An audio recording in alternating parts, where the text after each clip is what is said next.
अस्सलामुअलैकुम। बहुत ही ज़बरदस्त रेसिपी आज शेयर करने वाली हूँ मैं। चने की दाल ढाबा स्टाइल है और ये बहुत ही मज़ेदार रेसिपी है। चलिए रेसिपी को स्टार्ट करते हैं। चने की दाल ले लिए मैंने आधा किलो चने की दाल ले ली, उसको बॉईल कर लिया। बॉईल करने के बाद एक कनी के ऊपर मैंने आधा किलो चने की दाल भिगो के बॉईल करके उतार लिए।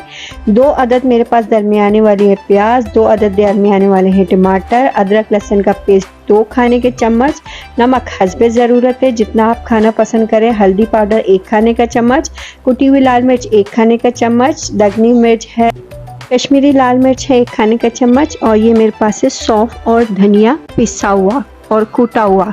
ठीक है, इसको हम डालेंगे दाल के अंदर और बाकी जो चीज़ें हैं वो मैं आपको बाद में बताती हूँ। इसमें डलेगी 1 चम्मच कसूरी मेथी और चंद अदद डालूंगी मैं। इसके अंदर हम डालेंगे साबुत मिर्चें और 1 खाने का चम्मच ज़ीरा, जो नॉर्मल ज़ीरा होता है वो इसके अंदर डालेंगे। ठीक है, प्याज डालेंगे। ऑयल गरम करने के बाद प्याज को फ्राई कर लेंगे। फ्राई करने के बाद इसके अंदर 1 चम्मच मैं ज़ीरा डालूंगी और साबुत मिर्चें डालूंगी चंद अदद साबुत मिर्चें डालने के बाद इसको अच्छी तरीके से भून लेंगे। भूनने के बाद जब तक प्याज अच्छी तरीके से ब्राउन हो जाएगी, प्याज ब्राउन करने के बाद इसको हम इसके अंदर मज़ीद मसाले डालेंगे।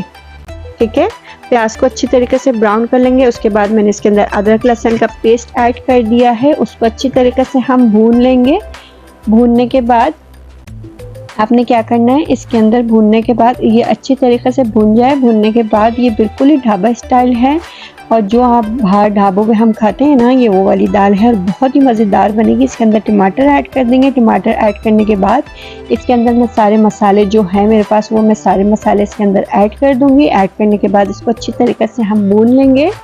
आधा कप पानी डाल देंगे कि मसाले नीचे लगे ना और इसका बहुत ही ज़बरदस्त फ्लेवर इसके अंदर आ जाए। आधा कप पानी इसके अंदर ऐड कर देंगे। पानी ऐड करने के बाद इसको ढक देंगे जब तक टमाटर गल नहीं जाते, जब तक हम इसको पकाएंगे। पकाने के बाद इसको कवर कर देंगे हम। कवर करने के बाद जब तक टमाटर गल नहीं जाते, जब तक हमने इसके अंदर दाल नहीं डालनी है। अगर अब तक चैनल को सब्सक्राइब नहीं किया तो पहले चैनल को सब्सक्राइब कर दें, वीडियो को लाइक कर दें, ज़्यादा से ज़्यादा शेयर करें। तो चलिए इसको अच्छी तरीके से मैंने भून लिया है। भूनने के बाद अब मैं इसको कवर कर दूंगी। कवर कर देंगे। इसको कवर करने के बाद फिर इसको 5 से 10 मिनट के लिए कवर कर देंगे। टमाटर गल जाए फिर इसके अंदर हम डाल देंगे चने की दाल, इसके अंदर ऐड कर देंगे। चने की दाल ऐड करने के बाद इसके अंदर 2 खाने के चम्मच कसूरी मेथी में डाल दूंगी। कसूरी मेथी डालने के बाद इसको दम दे देंगे। दम देने के बाद इसको अच्छी तरीके से हम भून लेंगे। भूनने के बाद ये मेरी मज़ेदार चने की दाल रेडी है। आपको कैसे लगी ज़रूर बताइएगा। मिलती हूँ नेक्स्ट रेसिपी में, नई वीडियो में। जब तक के लिए अपना बहुत सारा ख्याल रखिएगा, मुझे दुआ में याद रखिएगा। अल्लाह हाफ़िज़।